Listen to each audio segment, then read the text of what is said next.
Hello, I'm Ben. Welcome to the channel. So today we're going to talk about an interesting subject, and I know by the title, different people are going to have different opinions of what to expect from this video, but I'm asking a simple question on what is wrong with women, specifically American women. I saw some interesting information last night in an article that I read. It was talking about depression, and specifically depression amongst women and the most medicated women in the world. And would you believe that American women are the most medicated by far in the world? So per 1,000 people in the United States, 110 women per 1,000 are on antidepressants. And obviously that is much greater than the rest of the world.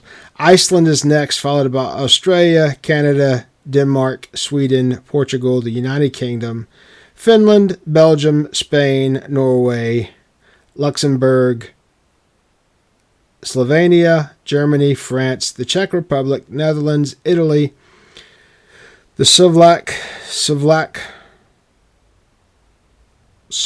Republic, Hungary, Estonia, Chile, and Korea.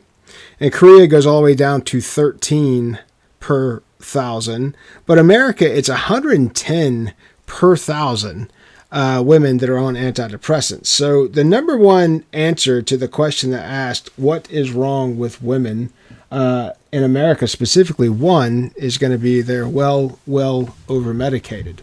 When you look into the subject online, thinking about from a psychological aspect, what's making women miserable, and it basically says that happiness metrics confirm that women are struggling. Suicides, depression, substance abuse, and sexually transmitted infections have increased dramatically over the last 5 decades. Women aren't becoming happier, just more medicated.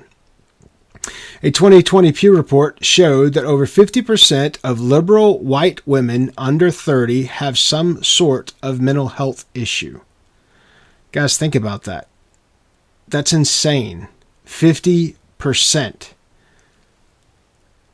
of liberal white women under 30 have some sort of mental health issue. That statistic alone is stunning enough to indicate that something is going very wrong for the modern woman, despite a steady uptick of feminist advances. So let me say this. All right, so I'm a Christian conservative. I believe that God is right and God does not get anything wrong. God initially came up with the expectation of man to have dominion over the earth. And then he took a rib from Adam and made Eve. And she was to help him and keep him company and care for him in ways that he could not care for himself. Basically, keep him sane, keep him rejuvenated, help him become fulfilled in that she should be fulfilled, etc. But what we've taught ourselves since the 1930s, so nearly 100 years ago, the liberal push was to break up the home. Okay, they wanted women to say, you don't need to be taking care of a man. You shouldn't be in the house trying to take care of a man. But it's very simple. From a psychological standpoint, men were built to go out into the world and fight for their family and fight for their country and fight against the competitiveness that is the workload of the modern work society. And women were not built for that. And we've spent decades telling American women specifically that they were, and they are not. And so the next thing we said is that women could have it all. Not only could they have their career, they could have a family and do everything they wanted to do without a man. And so if you look at liberal media and what it says, this is the top 20 issues for women. Not the drug information that I just read, not the fact that they're over-medicated and that 50% of liberal white women are on drugs and have a mental disorder or a mental health disorder at under 30. So realize when your brain hasn't completely developed, guys, until you're 30, when you start taking these medications in mass quantities before you're 30, while your brain is still developing, you're going to cause issues that later cannot therapeutically be fixed. Okay?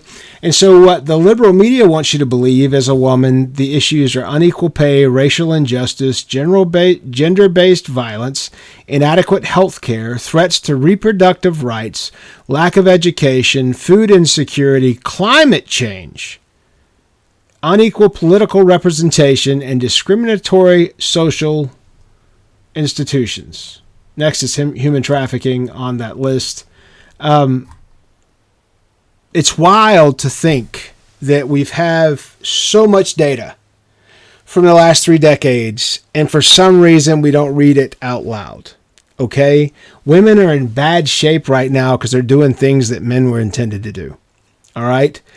When you look at liberal media in a different site, I clicked on 3 or 4 different ones. This is what it says, the biggest struggles. 22 massive problems for women today. Menopause resources. Career versus family. On choosing a family. On choosing a career. They're left destitute. Financial abuse. Working a double shift. They're judged.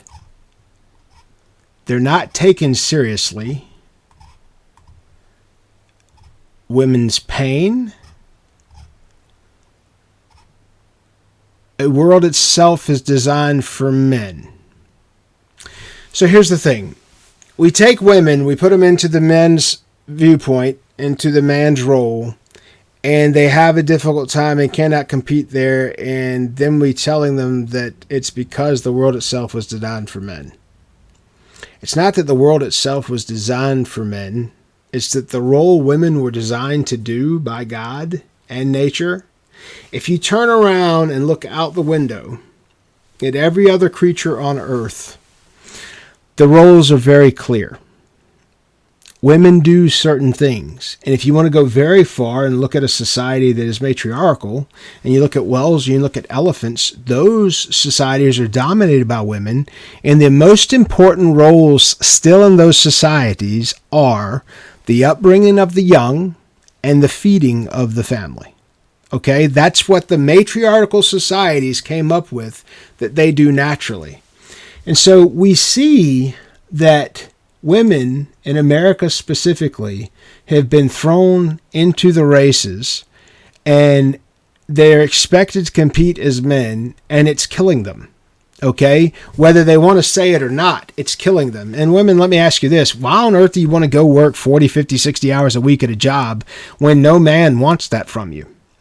And then, yes, you don't have to live your life for a man. I agree. You don't have to live your life for a man, but don't you want to live your life for you? Don't you want to live your life for your children? At what point does this all make sense? So let's jump back into the liberal thought process and look at the women who can have it all. They have their own jobs, they have their own careers, they have their own kids. No man included. Let's look at those demographics. You can get this data from any U.S. statistical data source. Let's see where this one is from. This is census data showing specifically the numbers of children raised in a home with only a mother present, and make up at least nearly 1 in 4 U.S. children that have significant economic, health, and educational disparities come up in woman-only homes versus 2-parent households. Though these outcomes are shaped by a complex mix of social, economic, and environmental factors. So let's look at these factors. In the U.S., about 23% of children live in single mother households. 80% of all single-parent families are headed by mothers. Interesting number, 80%. 80% of divorces in the United States are initiated by the woman. Okay? Prevalence and demographics. 23% of U.S. children, roughly 23 million kids, live with only their mother. 80% of single-parent households are headed by mothers. We said that earlier. In 2023, there were about 13.1 million single-mother households in the United States. The number of children living with a single mother has tripled since 1960. Women's health has declined dramatically since 1960, as we heard in the stuff I read earlier. By race, black women, listen to this, By race, 64% of black children live in a single-parent home versus only 24% of white children. Asians, Hispanics, I guess y'all are not important enough to put in the data. I don't know why they don't ever include that in these. It makes no sense. Economic conditions, 53% of single mother families with children under 18 live in poverty, compared to 11% of married couples. Median income for single mother families was $41,500 in 2022, which is 36% lower than $65,000 for a married couple home. 62% of single mothers relied on government assistance programs like SNAP in 2020 versus 8% of two-parent families. Health and social outcomes. 45% of children in single mother homes have untreated mental health issues. Children in these homes are 2 times more likely to have asthma hospitalizations. They are 4 times more likely to drop out of high school. 71% of high school dropouts come from single mother households. Standardized test scores for single mother children average 15 to 20 points lower than peers who have two-parent homes. Boys from single mother homes are 5 times more likely to commit violent crimes by age 30. The historical trend, census data shows that the share of children living with their mother only has risen steadily over decades, reflecting broader changes in family structures in the United States. So here's the thing that I would say, and here's a world metrics talking about the same situation. So women, you've been told you can have it all. You've been told you can be a man and compete in the man's world of business and economy. You've been told you can have children and do that on your own without a man. And here's the proof. You can. You can. You can have it all. You don't need a man. You can compete in a world with men in business, etc., and your mental health will decline dramatically. 50% will be on medicine for their mental health before they turn 30. Okay? The children that you can have on your own, because you can do that in America, 70% are more likely to commit violent crime if they are male. 40% are likely to have food and medicinal healthcare issues if you do it on your own. So the point is, if you're selfish enough to say as a woman you can have your own kids, you don't need no man, then you're right, you can do that. But you're punishing your children. You're bringing them up in a situation that is horrible to them. In 2023, 24% of all U.S. households were single-parent families, up from 12% in 1970. 56% of black children live in single-parent homes compared to 26% of white children. That was up from 1960. So let me ask you a question, black women. Did the U.S. government's program to destabilize the black family, did it work? This is a published program that you can read about in the 1950s and 1960s. I would say it worked dramatically well. It has destroyed the black family, where 56% of black children live in a mother-only home. 21% of Hispanic children live in single-parent homes versus 12% of Asian children. Single parents are 1.2 times more likely to live in poverty if they have a child with disability. 41% of single mother families live below the poverty line compared to only 10% of married couples. The median income for single mother families is less than $42,000, while single father families earn around $65,000, less than half of what married families earn. 61% of single parents are in low-wage jobs, defined as earning less than $15 per hour. 37% of single-parent families or single-parent children. Here you go. This is about your kids. 37% of single-parent children do not graduate from high school, compared to only 13% of two-parent homes. Single mother children are 2.7 times more likely to be retained in elementary school. 42% of single-parent families report their children struggle with reading proficiency by third grade. 72% of single parents report high levels of stress compared to 45% of married parents. Single mothers have 30% higher risk of depression than married mothers. 68% of single parents lack consistent access to mental health care. Single parents spend 30% more time in direct care of children than married parents. 65% of single parents reporting 65% of single parents report strong family bonds despite these challenges. So, let me ask you a question, ladies. When you hear this, when you hear that you're going to struggle mentally, that your children are going to struggle mentally, financially, and when, from a biblical standpoint, you can choose God's way or your way, and if you choose God's way, you will be seen as a valuable person that is cared for, the most important person in the home, because you're raising the kids for hopefully a husband that has Christian values and respects you and cares for you for that, and you're doing these things like you're supposed to. Not only will your kids have better health, but you will as well. I wanted to make this video today because if you watch YouTube at all, or if you watch TikTok at all, the majority of women you see on there are crying and screaming into the camera. Okay, so after watching that for an hour or two, you start looking at what's the issue, what's going on, why are these people having such struggle? Because a man being single or being poor or being jobless or homeless, I've been all those things at some point in my life. I never wanted to cry and scream into a camera. And I never blamed God for that either. I blamed myself. I made bad decisions. I did this, I did that. Why is it that we can't say these things that I've said here? Why can't we tell people what's making them miserable? Listen to what it says. Happiness metrics confirm that women are struggling. Suicides, depression, substance abuse, sexually transmitted infections have all increased dramatically over the last 5 decades. Women aren't becoming happier, just more medicated. 50% of liberal white women under 30 have some sort of mental health issue. That statistic alone is stunning enough to indicate that something is going very wrong for the modern woman, despite the steady uptick of feminist advances.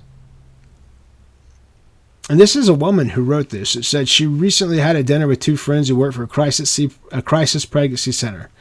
They told her, far from unusual stories, about the challenges the residents face and the rough living that most have experienced. Being trafficked, pimped, addicted, incarcerated, abused, and so forth and so on. Crisis pregnancy homes, despite their recent mischaracterization, do amazing work to protect and help rebuild the lives of new mothers.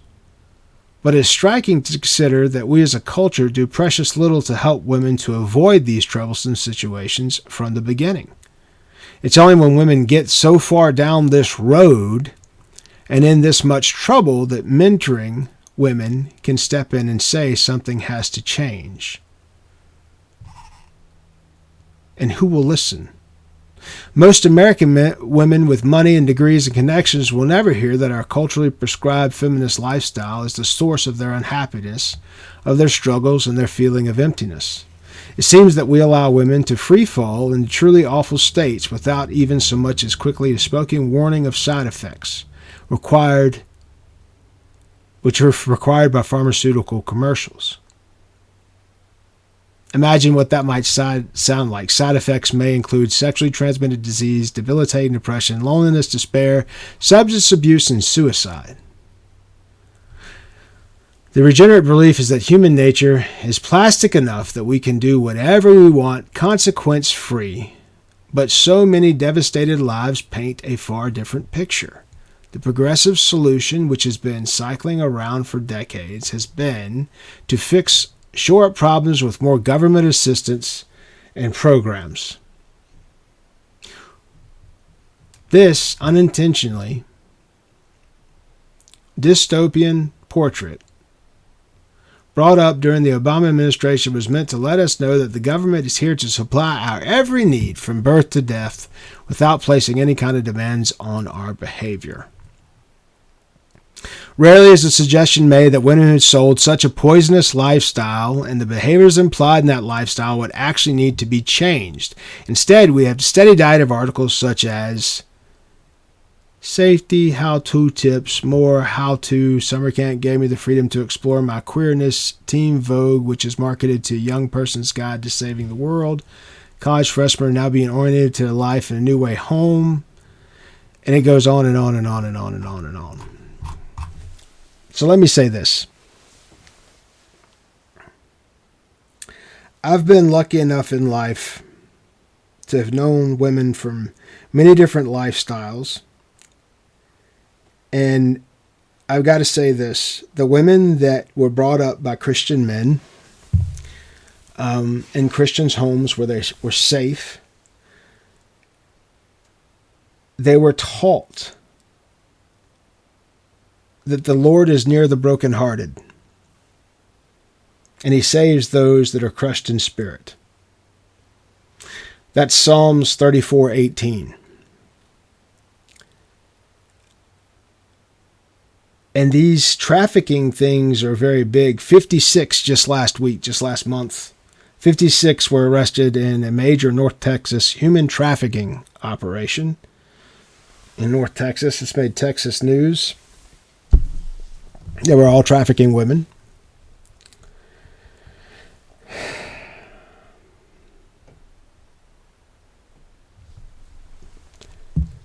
So my point is this. Watch what women are doing to themselves. Then look what the Bible says a righteous woman is. I did a video here on the channel. This video is going a little long, so I'm going to cut it off here shortly. But guys, you got to get back to why we were created in the first place. Okay? And we were created in the first place to bring joy to God. That doesn't mean we live for ourselves. That means we live for him. Okay? Men and women. And in that, he created what a righteous man should be, and he created what a righteous woman should be. Women have gotten really, really far away from what that picture looks like. And so have men. But it's been far more damaging on the women than it has been on the men. And I hate seeing what I'm seeing on TV these days. If you're on TikTok or on YouTube, if you watch any of this stuff on the internet, you know what I'm talking about. These women screaming and crying, and they're getting divorced, and they're leaving the marriage, and they're, deciding to get divorced even though they have young children. Even though statistics say what they say, and say that by doing that, you're damning your children to a horrible life of struggle and mental issues. They still are so selfish, they're going to do that instead of just ride it out until the kids are grown. It's just amazing what we've done to ourselves. So, at the end, here, the whole point of the video is this. If you need help, you need to understand why you need help. You don't need help to attack the symptoms. You need help to get to the root of the problem and attack the root cause. Find out where you should have started, and hopefully that will change where you currently are. Okay? I think there's a lot of people out there ready to be quickly medicated and not actually look at the other side of this. You get your strength from God. That's the only way to do this in a way that you're going to survive it. Okay? So if you have specific questions or something that I should do a video on to help you specifically, please send me a message, leave a comment, say what you'd like to hear more about, and I'll deep dive it and give you more information. I can give you help lines and everything else right here when I look this stuff up. From the Ethics and Public Policy Center of the United States, it's got all these lines and groups that you can reach out to if you need certain help. So if you're wrestling with something, feel free to leave a comment and tell me what that is, and I'll see if I can help you by at least doing a video about some of the resources that are there. In the meantime, know that you have a purpose, and the farther you are living away from that purpose, the more alien your life is going to feel. Okay? And that's the biggest piece that I wanted to say about what's going on. Somebody needs to call it out, which is why I made this video. You're not all wrong. You're all right. There is something going on that you need to figure out. And that is it. Hopefully this information is useful. Hopefully it's helpful. If you know someone that this might help, please forward this to them. Share this with them. Please like, please subscribe if stuff like this is interesting to you. And if you want to hear more about certain subjects, please put it in a comment, send that out, and I'll see if I can't get around to getting that out here pretty soon. I'm Ben. Hopefully all the best for you.